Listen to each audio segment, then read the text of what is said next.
Okay, there are three properties of logarithms that you need to know. Three main ones anyway. I'll put up a fourth one that we'll use to solve equations. But the first property is when you add two logarithms.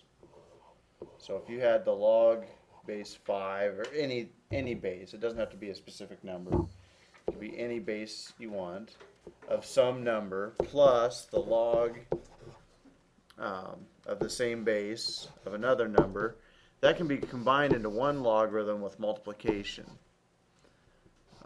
M times n. So that's your first property. Second property, and I didn't mean to capitalize the log, it doesn't really matter, but log base b. So the second property is if you subtract them,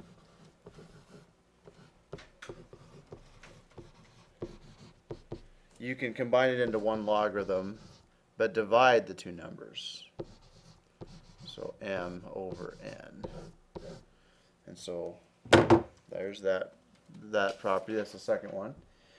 Third property, and probably the most important, if you have the log of a base of some number to a k power. Okay, so you have this situation. The k can be written out front, so it would be k times log base b of m. Okay. And then the fourth formula or fourth property, if I have some equation, so let's say b to the x equals y, and we want to find x, you can actually take the logarithm of both sides. So that would be log b to the x equals log of y. And in this case, I'm using a common logarithm of log 10, but you can use any log you desire. But 10 is in your calculators, and it's in a base 10. You could even use natural log. But what that does then is, the advantage of doing this property is that now the x can pop out front. So now you've got x, so you're really combining property 3 there. So x log base b equals log base y. And so then if you kept solving, then you could divide by log b. Not that this is part of the property. Property is just solving, but it shows you what you can do with it. So x would be, because these cancel out, log y divided by log b. And that's how you can solve without any logarithmic equation. Okay, so here we have an example of all three properties, the three main properties in one.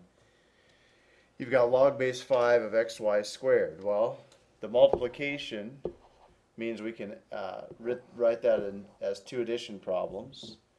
So the logarithm of base 5 of x plus the logarithm base 5 of y squared. And then the last property, you've got an exponent, so it can pop out front. And so you got log base 5 at x plus 2 log base 5 of y. And that's split up into the different logarithms. Most of the time, though, you're going to want to go the other direction and solve equations. So let's say you had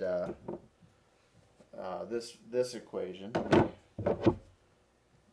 So log base 5 of x squared minus 4 plus 3 log 5 of y minus log 5 of x minus 2 squared.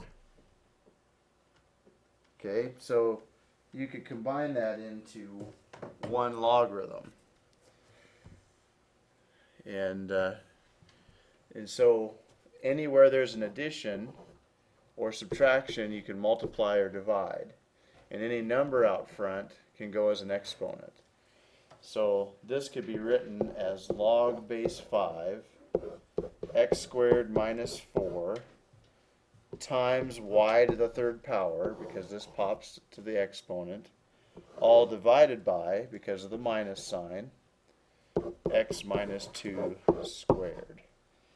And there is the kind of a complicated logarithm written as one logarithm. So in an equation like this one, you can combine this into one logarithm to simplify it. So you'd have log base 2 of x times x minus 4, and that equals 2. And so now you can convert this to an exponent to solve this. So 2 is your base to the second power equals x squared minus 4x if you distribute the x through. And so now you have 4 equals x squared minus 4x. And then it's a quadratic that we can easily solve. So subtract the 4 from both sides. And so x squared minus 4x minus 4 equals 0. And either use quadratic formula or factor it. Looks like we're going to have to use quadratic formula. So x equals 4 plus or minus the square root of 16 minus 4 times a times c all over 2a. And so x equals 4 plus or minus the square root of 16 plus 16 is 32 all over 2. And just simplifying it to kind of clean it up a little bit. Is plus or minus the square root of 32 is 8 and 4, 4 and 2.